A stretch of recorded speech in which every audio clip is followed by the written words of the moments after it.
चलिए दोस्तों, क्या आपको है लो बीपी की प्रॉब्लम या आपको कभी बार बार चक्कर आते हैं? क्या आपको नमक और पानी के अलावा पता नहीं है कि लो ब्लड प्रेशर के लिए एक्स्ट्रा क्या लेना चाहिए? आज हम बात करेंगे लो ब्लड प्रेशर वाले पेशेंट्स को डाइट में क्या क्या चीजें लेनी चाहिए जिससे उनकी लो ब्लड प्रेशर की प्रॉब्लम कुछ हद तक कम हो जाए। ज्यादातर लोगों को नमक और पानी लेने के लिए डॉक्टर्स भी ज्यादा बोलते हैं, लेकिन इसके अलावा और भी बहुत सारी चीजें हैं जो लो ब्लड प्रेशर वाले पेशेंट्स को ज्यादा मात्रा में लेनी चाहिए, जिस चीजों का ध्यान रखना चाहिए यदि उनको लो ब्लड प्रेशर का प्रॉब्लम है। आज का टॉपिक है diet tips for low blood pressure. Topic पर जाने से पहले जो लोग हमारे चैनल पर नए हैं उन्हें रिक्वेस्ट करूंगा कि चैनल को सब्सक्राइब करें। हमारे चैनल का मिशन है लोगों को हेल्दी बनाना, हेल्थ एजुकेशन के द्वारा। इस मिशन में आप हमारे सहभागी बन सकते हैं चैनल को सब्सक्राइब करके, वीडियोस को लाइक करके, और यदि आपको हमारा कंटेंट उपयोगी लगता है तो फ्रेंड्स फैमिली के साथ से शेयर भी करें। यदि आपके परिवार में किसी व्यक्ति को इस तरह की प्रॉब्लम है तो ये कंटेंट उनके लिए यूजफुल और जान बचाने वाला हो सकता है। टॉपिक के दौरान हमारी ओपीडी की कुछ इंटरेस्टिंग स्टोरीज, कुछ interesting facts and scientific information आपको बताऊंगा। इस मामले में हमारा फाइन वर्डिक्ट और एक्सपीरियंस क्या है और प्रैक्टिकल बातें क्या है, ये सारी चीजें आपको बताऊंगा। बने रहिए हमारे साथ। चलिए शुरू करें।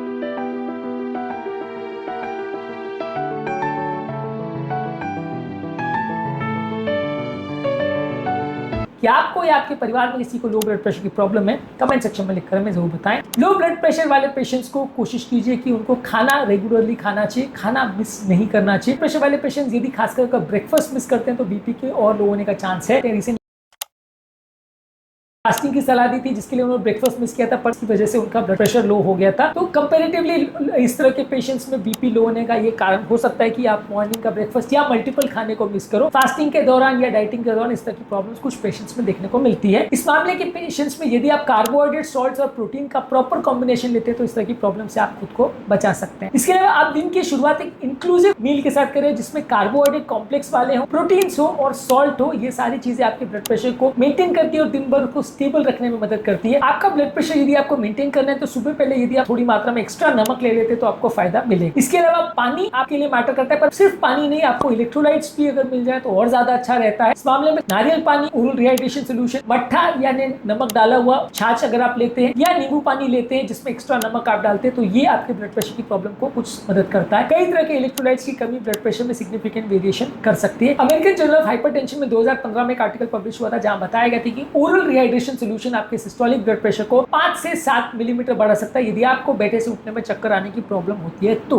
इसके अलावा ऐसे कार्बोहाइड्रेट्स खाइए जो धीरे धीरे करके पचाए जाते हैं, जैसे ओट्स है, दलिया है, शकरकंद है, ब्राउन राइस। ये आपकी बॉडी में शुगर लेवल्स को बार बार वेरिएशन नहीं करते, इससे भी आपका ब्लड प्रेशर वैल्यू स्टेबल रहता है। रिसेंटली कॉलेज स्टूडेंट हमारे पास आए थे जो वर्कआउट करने के बाद ब्लैक कॉफी लेते थे जिसकी वजह से उनको धुंधला दिखने लगा था और चक्कर आने लग गए थे। हमने उनकी डाइट को चेंज किया, उनको केला लेने को, बादाम लेने को और ओट्स लेने को बोला, जिससे उनकी शुगर वैल्यू स्टेबलाइज हुई, जिससे उनका चक्कर आने का प्रॉब्लम काफी हद तक कम हो गया। यानी चक्कर आने का प्रॉब्लम सिर्फ लो बीपी से नहीं, शुगर फ्लक्चुएशन से भी हो सकता है। शुगर फ्लक्चुएशन की वजह से बीपी फ्लक्चुएशन हो सकता है। इसके अलावा कई लोग परिवार में किसी को किडनी का प्रॉब्लम या परिवार में किसी को हार्ट फेलियर होता है, उसके परिवार वाले भी अक्सर लो नमक का या सेंधा नमक का खाना लेने लगते हैं। ये कई बार प्रॉब्लमैटिक होता है जिसकी वजह से एक का तो बीपी कम होता है जिसको एक्चुअल में पेशेंट जिसको कम करना था, और बाकी लोग का ज्यादा कम हो जाता है, इसकी वजह से उनको तकलीफ आती है। तो हर व्यक्ति की बॉडी की सॉल्ट की रिक्वायरमेंट्स अलग होती है। नमक हर व्यक्ति के लिए बुरा नहीं है, लो ब्लड प्रेशर वाले पेशेंट्स के लिए अच्छा है। इस मामले में आपको ध्यान रखने की जरूरत है कि ये लो सॉल्ट का डाइट जो किसी पर्टिकुलर पेशेंट के लिए बन रहा है वो सबको खाना है ऐसा जरूरी नहीं है। जर्नल ऑफ क्लिनिकल एंडोक्राइनोलॉजी में एक आर्टिकल पब्लिश हुआ था जहां बताया गया था कि सॉल्ट लोडेड डाइट लेने से ऑर्थोस्टैटिक ब्लड प्रेशर में सिग्निफिकेंट फायदा देखने को मिलता है। बहुत ज्यादा मात्रा में चाय, कॉफी भी थोड़े टाइम के लिए आपका ब्लड प्रेशर बढ़ाता है लेकिन बॉडी के पानी को कम करता है, जिसके बाद ब्लड प्रेशर अक्सर ड्रॉप हो जाता है। European journal of clinical nutrition में एक आर्टिकल पब्लिश हुआ था जिसने बताया था कि सिस्टोलिक बीपी 4 से 6 मिलीमीटर तक कम हो सकता है चाय, कॉफी पीने के बाद। इसके अलावा प्रोटीन रिच फूड प्रोडक्ट जैसे अंडा, पनीर और दाल ये सब ज्यादा ले आपकी ब्लड के टोन को और आपकी नलियों के टोन को इंप्रूव करता है, इससे आपके ब्लड प्रेशर में फायदा मिलता है। इसके अलावा थोड़ी थोड़ी मात्रा में खाना खाएं, बार बार खाना खाएं। यदि आप एक बार में बहुत ज्यादा खाते हैं तो इससे ब्लड प्रेशर में फ्लक्चुएशन होने का चांस थोड़ा बढ़ सकता है। इस मामले में कई केसेस ऐसे हैं जिसमें पेशेंट्स ने अपने ब्लड प्रेशर को लिकोराइज फ्रूट से इंप्रूव किया, ऐसा काफी केसेस में देखा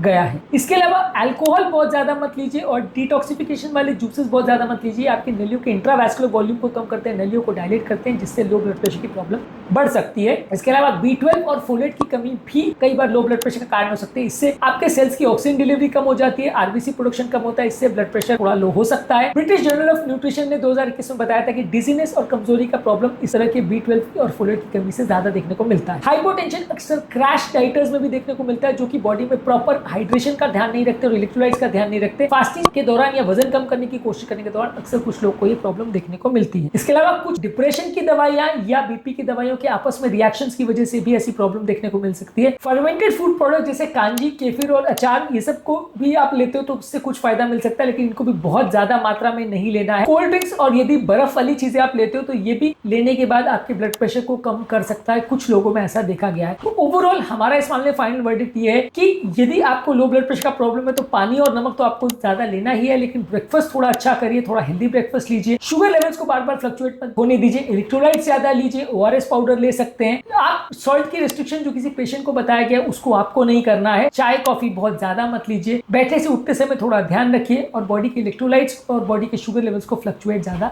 मत होने दीजिए। ये सारी चीजें करके आप अपने ब्लड प्रेशर लेवल्स को कंट्रोल करने में आपको मदद मिल सकती है। क्या आपके परिवार में किसी को लो ब्लड प्रेशर का प्रॉब्लम है और यदि आपको ये कंटेंट यूजफुल लगा तो कमेंट सेक्शन में लिख के हमें बताएं। लो ब्लड प्रेशर के पेशेंट के लिए सिर्फ दवा ही नहीं, डाइट की भी काफी इंपॉर्टेंट रोल है। इसको समझने का प्रयास करिए, इसे अपनी लाइफ में अप्लाई करने का प्रयास करिए। उम्मीद करूंगा कि आज के टॉपिक में कुछ नई बातें जानने को मिली होगी। जो लोग हमारे चैनल पर नए हैं उन्हें रिक्वेस्ट करूंगा कि हमारे चैनल का मिशन है लोगों को हेल्दी बनाना, हार्ट हेल्थ के द्वारा। इस मिशन में हमारे सहभागी बनिए। चैनल को सब्सक्राइब करके, वीडियो को लाइक करके, यदि कंटेंट आपको यूजफुल लगता है तो फ्रेंड्स, फैमिली और रिलेटिव के साथ इसे शेयर भी करिए।